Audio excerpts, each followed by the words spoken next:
A partir de agora, seguimos com a rodada de entrevistas com os candidatos à Prefeitura de Natal.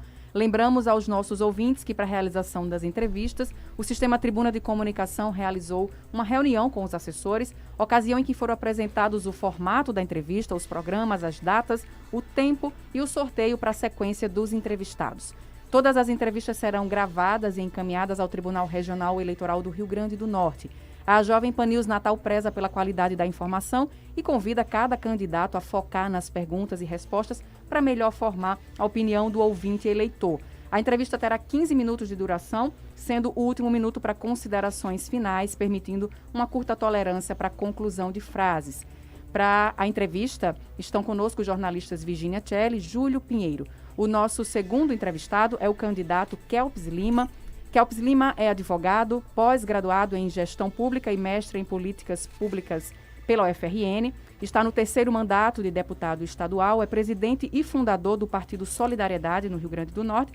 Foi secretário municipal de Mobilidade Urbana. A entrevista começa a partir de agora. Candidato, no seu programa de governo, você diz que a missão é envolver Natal numa experiência de democracia vibrante, funcional e de resultados, integrando as pessoas com os agentes do desenvolvimento e com o cotidiano da sua administração municipal. No próprio plano do governo se fala 16 vezes a palavra transparência e 16 vezes eficiência. Como implementar essa mudança que, além de conceitual, também é estrutural na gestão pública, deputada? Primeiro, bom dia a todos, bom dia a todas. Bom dia. Natal voltou a ter eleição para prefeito em 1985. De lá para cá, Natal só elegeu um modelo de candidatos a prefeito. Famílias políticas tradicionais, todos no meio do mandato colocaram um parente para ser candidato a deputado, todos em algum momento responderam processo de improbidade ou corrupção.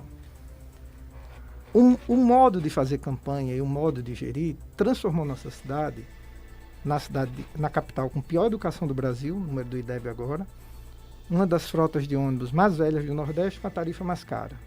Uma das cidades mais violentas do Brasil, e é uma cidade que a gente tem o selo da vergonha de ter natalense dormindo em calçada para tirar ficha no posto de saúde. Isso é fruto de um modelo. Isso não é nem castigo de Deus, nem obra do Divino Espírito Santo. Ou a gente opta por um novo modelo, ou nós temos que conviver com a conveniência de termos natalenses passando por situações de extrema humilhação no uso dos serviços públicos. No exercício do meu mandato de deputado, isso é feito. Se qualquer cidadão que está ouvindo for na Assembleia agora, tem um corredor com 24 portas, dos 24 deputados. Se você abrir as 23 e deixar a minha por último, você vai ver que é o único gabinete que não tem paredes, que tem ponto eletrônico para os servidores, e que eu derrubei todas as paredes. Tem um aplicativo para as pessoas acompanharem meu voto nos projetos. Então, transparência, ela é fundamental. E essa quebra de paradigma com a transparência só vai se dar quando Natal eleger um novo modelo de fazer política. Um modelo que evoluiu e que a gente trabalha nele todo dia. Nessa eleição, por exemplo, a gente optou por não usar o fundo partidário e por não fazer acordos escusos para ter tempo de TV. Isso nos dá a liberdade de fazer as mudanças para tirar Natal desse caos. E é esse o modelo que a gente está apresentando para a cidade onde eu nasci e a cidade que eu gosto de viver. Candidato, o senhor foi secretário de Mobilidade Urbana da cidade do Natal, na gestão da ex-prefeita Micarla de Souza, e na época existia uma liminar que não permitia a abertura da licitação do sistema de transportes coletivos da capital. Essa licitação ela ficou fechada até 2010, quando o senhor já não estava mais na secretaria. Mas em 2016, uma lei foi para a Câmara Municipal que previa um sistema de transporte de qualidade para a cidade, com ar-condicionado, motor traseiro, plataforma rebaixada, seriam ônibus modernos. Mas essa licitação deu deserta na época que foi lançada, porque a tarifa não cobria a qualidade do transporte. Eleito prefeito da capital, como o senhor vai encontrar esse equilíbrio dentro da experiência que o senhor já teve como secretário de Mobilidade Urbana? Tarifa justa com transporte de qualidade. Natal nunca elegeu um prefeito que andou de ônibus.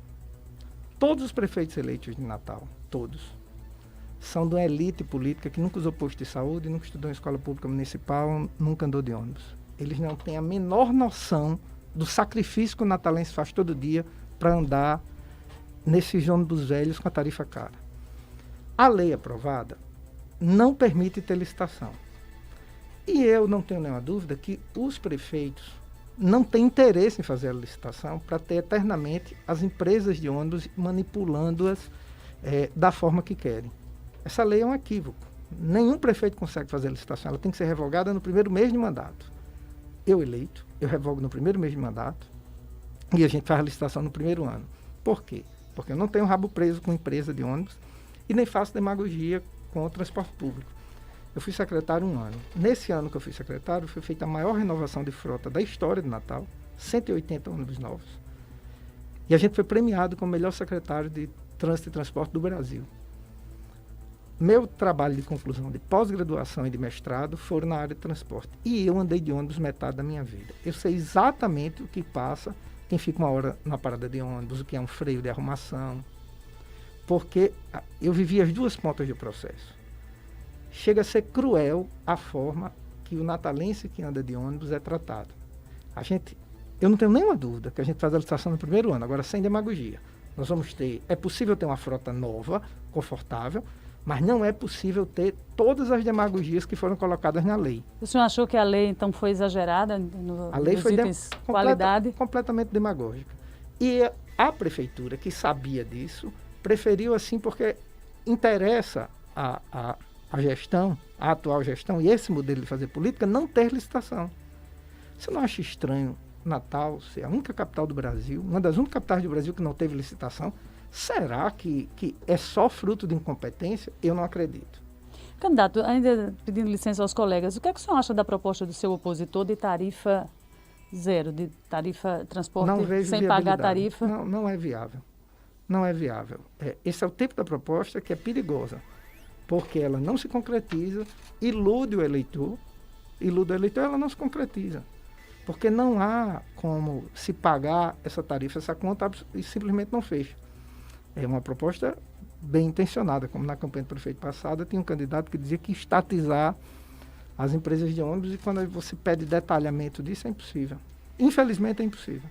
Candidato, politicamente, o senhor prega uma independência, inclusive não fez coligações para essa eleição e disse que não vai fazer acordos espúrios. Como seria a governabilidade, o senhor sendo gestor, porque sabe da importância, o senhor parlamentar entende a importância de uma Câmara Municipal, de um parlamento, como seria essa formação de sua bancada de apoio na Câmara Municipal?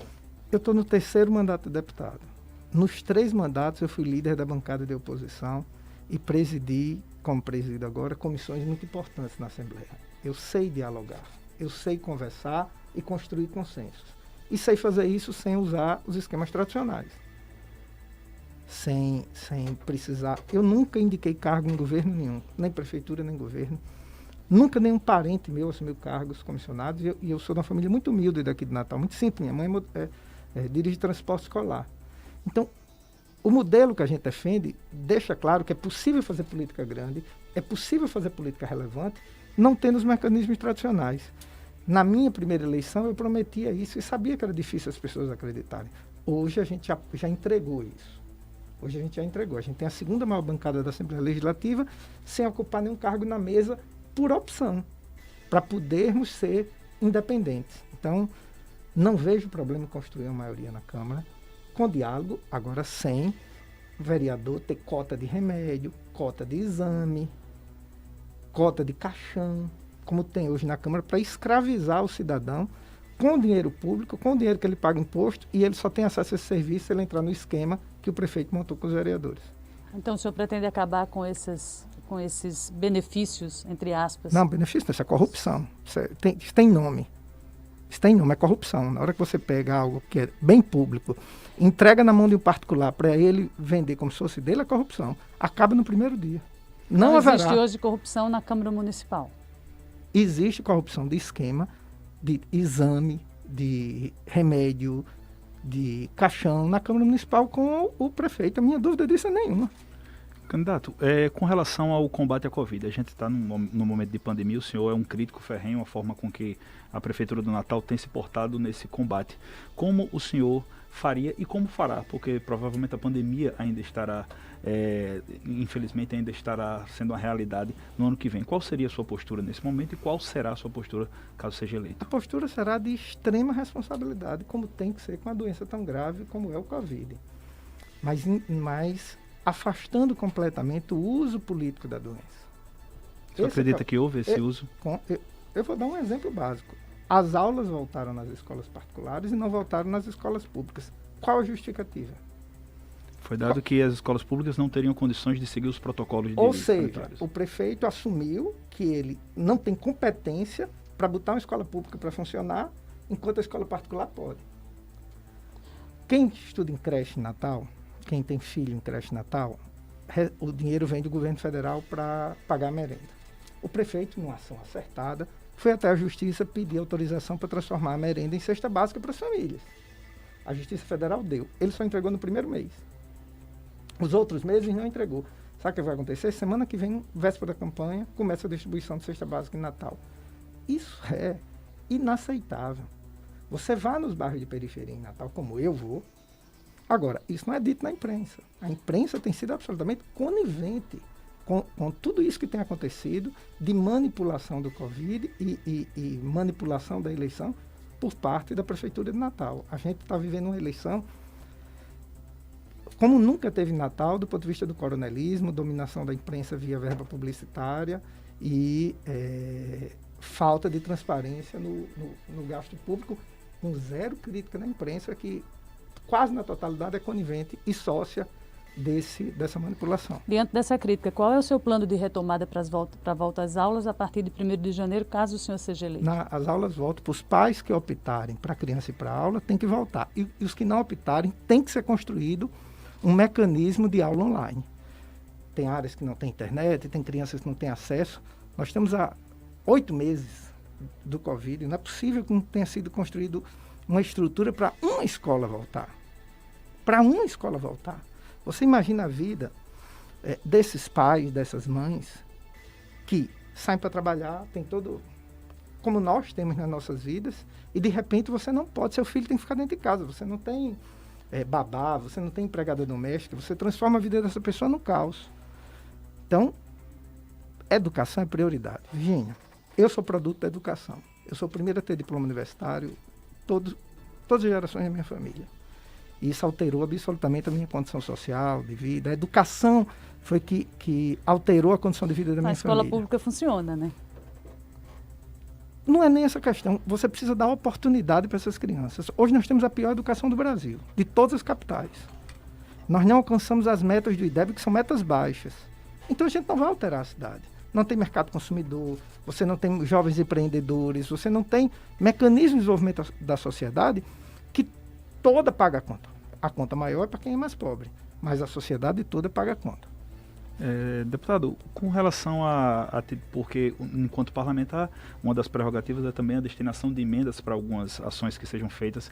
O senhor, como é de Natal, o seu foco eleitoral basicamente também é aqui na capital. Queria que o senhor falasse um pouco sobre como foi sua atuação como deputado com relação em pró-Natal. Se houve liberação de emendas, leis voltadas aqui para a cidade. Apresentou alguma emenda? Quantas? Não, várias emendas, inclusive liberadas esse ano para o Covid.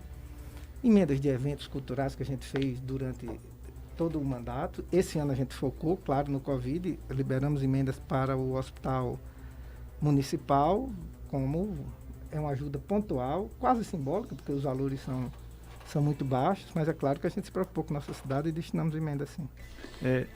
Pois não, Virginia.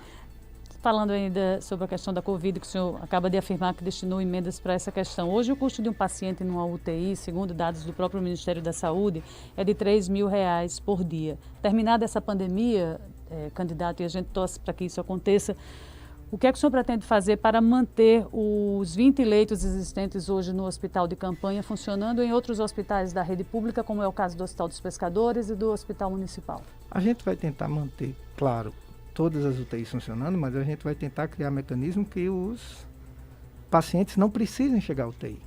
Virginia, se ao terminar o programa hoje você for visitar o Hospital dos Pescadores, como eu já visitei, você vai ver que não tem insumos básicos para um primeiro atendimento. E muita gente termina na UTI porque não tem atendimento básico. Se o cidadão que está ouvindo tiver a experiência de ir ao hospital de campanha, de ir ao hospital municipal, de ir ao hospital dos pescadores que você acabou de citar, é um caos, só sabe o que é sofrimento e humilhação quem precisa no hospital público municipal. É só ir lá. A propaganda do prefeito diz outra coisa. Experimente ir lá.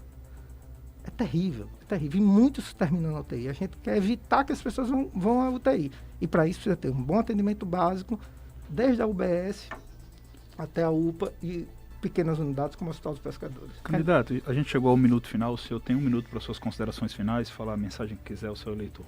Agradecer ao natalense pela oportunidade da gente de dar relevância a quem está fazendo política séria e honesta na cidade.